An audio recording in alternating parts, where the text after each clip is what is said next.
எனக்கென வந்த தேவதையே சரிபாரி நீ அல்லவா நடக்கையில் உந்தன் கூட வரும்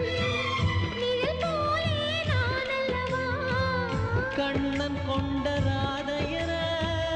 ராமன் கொண்ட சீதையர மடி சேர்ந்த பூரதமே மனதில் வீசும் மாருதமே நன்றி சொல்ல உனக்கு வார்த்தை இல்லை எனக்கு நான் தான் மயங்குறேன் என்னுடைய மனச தந்துவிட்ட பிறகோ ஏம்மா